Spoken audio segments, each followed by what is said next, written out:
nós vamos fazer contato com o cientista político e professor da PUC de São Paulo, Pedro Fassoni Arruda. Bom dia, Pedro.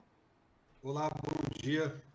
Pedro, ontem foi divulgada uma pesquisa do Instituto Datafolha mostrando que o ex-presidente Lula tem 47% das intenções de voto contra 29% de Jair Bolsonaro.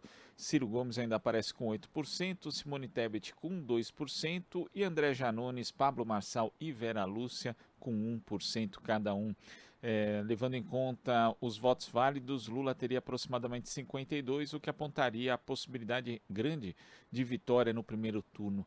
Como é que você viu esses e outros dados também divulgados pelo Datafolha, Pedro? Não houve oscilação, né, fora da margem de erro em relação à pesquisa anterior, né? O Lula segue como favorito, como principal representante do campo progressista, popular e democrático, né? E o Bolsonaro vem aí colhendo justamente aquilo que ele plantou, né? Um péssimo governo, a condução desastrosa da política econômica, né? O desemprego, inflação, aumento do custo de vida.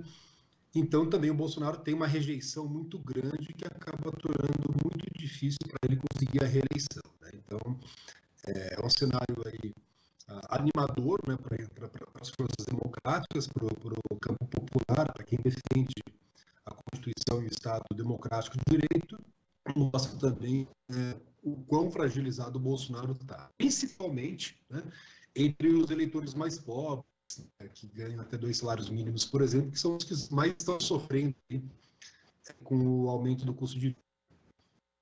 E você citou essa questão da estabilidade das pesquisas, né? Os levantamentos sempre se Uhum. sucedendo com poucas variações, sempre dentro ali da margem de erro. Isso também acaba pressionando ainda mais a campanha do atual presidente, porque o tempo vai ficando mais escasso para tentar uma possível virada.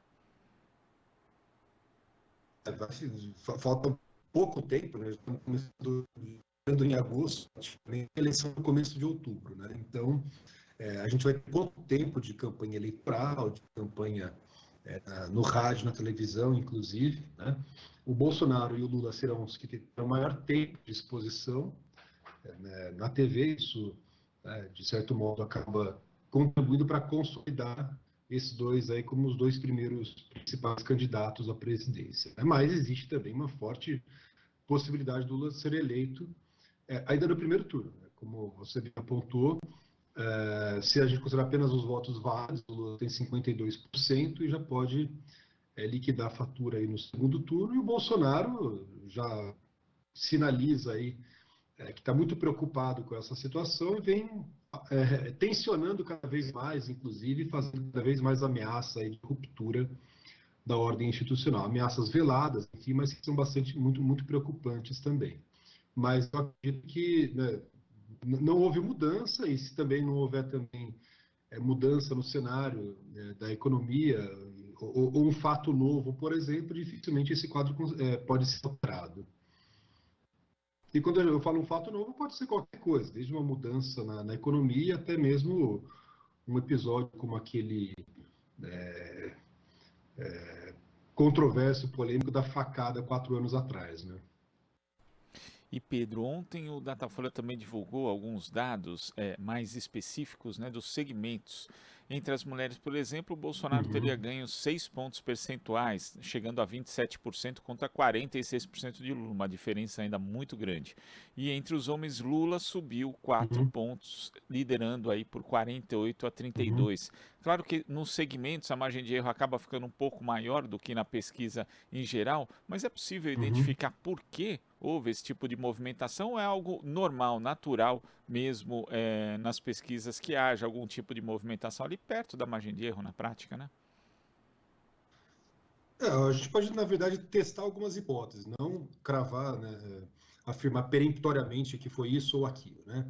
Mas como você mesmo apontou, né, quando a gente analisa por segmento, a margem de erro acaba sendo maior porque o universo, a amostragem é menor, né? E quanto menor a amostragem, também maior a margem de erro. Isso é uma coisa técnica das pesquisas eleitorais, né?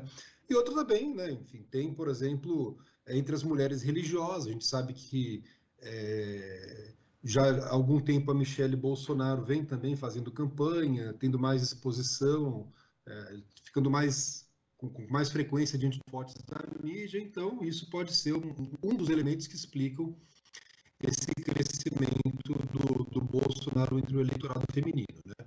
Mas, enfim, as explicações não podem ser unicausais.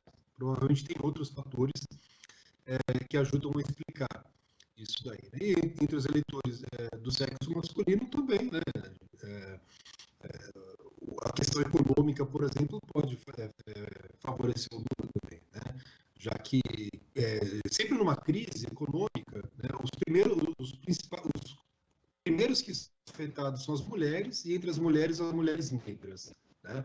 Então, né, o eleitorado, os homens brancos, por exemplo, são sempre os últimos que costumam ser impactados pelas crises econômicas, mas agora foram também, né?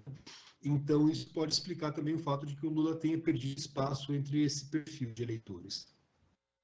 E quando a gente pega aqui as regiões, o ex-presidente Lula lidera no Nordeste, né, com 59% contra 24% de Jair Bolsonaro, e no Sudeste também, 43% a 28%. No Norte é um empate técnico, né, 41% para Lula, 39% para Bolsonaro, e até ontem o Datafolha não tinha divulgado o desempenho dos candidatos nas regiões Sul e Centro-Oeste. Mas considerando as duas regiões mais populosas, né, o Nordeste e o Sudeste, comparando com a eleição de 2018, naquela ocasião, Fernando Haddad venceu no Nordeste, mas ele perdeu e perdeu por uma boa margem, né, no Sudeste. Agora o cenário se inverte. Isso cria uma dificuldade a mais para Jair Bolsonaro, que ele perde ali o eleitorado, principalmente numa região que tem o seu estado ali, o Rio de Janeiro e São Paulo também, onde ele é bastante forte?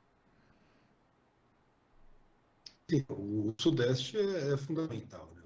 Só São Paulo é o estado mais populoso do Brasil, é o maior eleitorado também, só de comparação. São Paulo é o dobro do número de eleitores, mas também é na região Sudeste. Então tem um peso eleitoral muito grande. Então, aqui, por exemplo, estão também os grandes centros de comunicação, os chamados formadores de opinião, estão em grande parte situados também em São Paulo, Rio de Janeiro também, né? Então vai ser muito difícil para o Bolsonaro virar esse jogo, principalmente por conta do fraco dele na região Sudeste comparado com 4 anos atrás, né? Mas também, quando cada uma dessas regiões é importante sempre levar em consideração a diferença. Em alguns estados do Nordeste, como por exemplo em Alagoas, o Haddad não ganhou, né? No Sudeste mesmo, né? Às vezes em São Paulo, um candidato do PT vence o PED, no caso, e em Minas Gerais ganha, por exemplo. Mas o Nordeste também, enfim, ele é muito diferente, por exemplo, o perfil do eleitorado do sertão e do agreste, aqueles eleitores de alta renda, o burguês, classe média alta, por exemplo, que mora num apartamento de cobertura de frente para a praia, na praia de Viagem. Então tem todas essas diferenças, assim como em São Paulo tem essa diferença entre o Grajaú, Capão Redondo por um lado e Jardins e Moema do outro, né? Mas, né, se a gente analisar isso de uma maneira geral, de fato preocupa bastante o Bolsonaro, porque também o São Paulo foi o epicentro do golpe, né? Então as grandes manifestações pelo impeachment da Dilma, né? O quartel-general do golpe em 2016 foi o prédio da Fiesp, onde se concentravam, né, aqueles eleitores, muitos deles saudosistas da ditadura militar, né, com tendências fascistas e tudo mais, pedindo golpe. Então, né, quer dizer, o Partido dos Trabalhadores tinha perdido as ruas também, né, no principal centro industrial do Brasil, que era São Paulo, e hoje essa tendência parece reverter. Inclusive, né, o que acaba também contribuindo ou favorecendo também a eleição do Haddad para o governo de São Paulo. Então, muito provavelmente, né, o Partido dos Trabalhadores, além de ter um bom desempenho na eleição para presidente, vai ter um bom desempenho na eleição para governador e também, provavelmente, uma grande bancada de deputados federais. Embora o lulismo, nas últimas eleições, não tenha se mostrado muito forte em São Paulo, ou na região sudeste como um todo, é justamente nessa região, na região sudeste, que vem a maior parte da bancada parlamentar do Partido dos Trabalhadores, né? Então, o lulismo ele é muito forte na região nordeste do Brasil, mas não o petismo, né? Então, tradicionalmente, né, o Partido dos Trabalhadores elege mais deputados federais em São Paulo, por exemplo, do que o PSDB, que até pouco tempo atrás era o principal partido desse campo conservador, né? Então, tem bastante capilaridade, tem um movimento operário bem organizado, né, um movimento sindical, chamados intermediários organizacionais, enfim, que ajudam também que favorecem também a eleição do ex-presidente Lula, né? Então, a tendência é justamente que, se não houver nenhum tipo de mudança, que esse cenário se consolide até o começo de outubro. Agora você toca numa questão importante, Pedro, que são as bancadas, né? E Uhum. tudo indica que, pelo menos, todas as sinalizações em relação às campanhas, aquilo que o próprio ex-presidente Lula tem falado a respeito das eleições legislativas, que os partidos estão dando mais atenção para isso. Mas, ao mesmo tempo, a gente também sabe, no campo conservador, existe a força das emendas do relator, que estão fazendo uma conexão ainda mais estreita de alguns parlamentares do Centrão com lideranças regionais e prefeituras. Você acha que é possível equilibrar ou tornar menos desequilibrado, na verdade, o jogo entre o campo conservador e o campo progressista nessas eleições?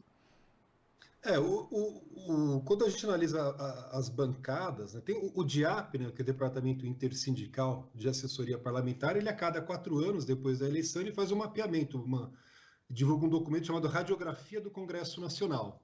Então mostra ali o perfil das bancadas, principalmente não apenas da bancada dos partidos, mas as chamadas bancadas suprapartidárias, como a bancada BBB, do Boi, da Bala e da Bíblia, que não está necessariamente ligada a um ou outro partido político. E muitas vezes, né, essa identificação acaba se tornando mais forte do que a própria identificação partidária. Nas 3 últimas eleições, essa bancada veio crescendo, né? Chamada bancada da segurança pública, bancada da bala, aqueles evangélicos que não representam todo o segmento evangélico, até porque existem muitos evangélicos progressistas, enfim, inclusive dentro do próprio Partido dos Trabalhadores, né? E também a bancada comunista, né? Ele é muito grosso, né? E a gente sabe que muitos eleitores acabam, de fato, votando num candidato de esquerda ou de centro-esquerda, eleição majoritária, num candidato mais conservador, são proporcional para deputado federal. Justamente porque eles têm muita força nos redutos, municípios, onde eles têm uma ação mais forte. Né?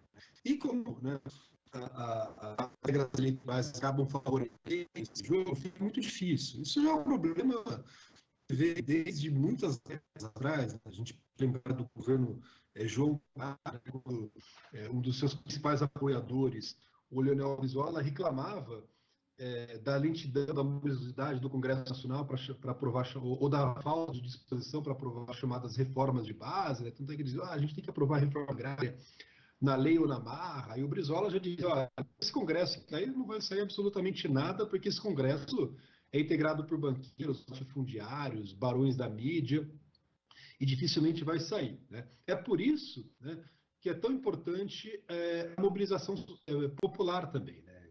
Para fazer realmente avançar mudanças estruturais, é necessário, né, articular a atuação parlamentar com mobilização social. Né? A gente sabe que a, a eleição não é a única maneira de fazer política. Não é simplesmente depositar o voto num representante, cruzar o braço e esperar 4 anos para ver se reelege ou não. Né? Então, a pressão das ruas ela é fundamental. Né? O Lula, quando deixou o segundo governo dele, em dezembro de 2010, janeiro de 2011, ele tinha uma aprovação de 87%. Quer dizer, 87% da população, né, segundo o Datafolha, considerava o governo Lula ótimo ou bom. E apenas 3% consideravam péssimo. O Lula lembrou disso recentemente numa entrevista. Então, né, com um apoio popular tão grande, seria praticamente impossível realmente qualquer tentativa, embora tentassem, né, naquele momento, como por exemplo no auge da principal crise do governo dele, que era do episódio do Mensalão, ele conseguiu simplesmente sair ali tranquilo. Né? Então vai depender também do desempenho do que acontece na sociedade. Pedro, queria agradecer a sua participação, suas análises aqui no nosso Jornal Brasil Atual de hoje. Muito obrigado, até a próxima. Eu que agradeço, abraço a todas e a todos. Abraço. Conversamos aqui com o cientista político e professor da PUC de São Paulo, Pedro Fassoni Arruda. Aqui você ouve as notícias que os outros não dão. Jornal Brasil Atual.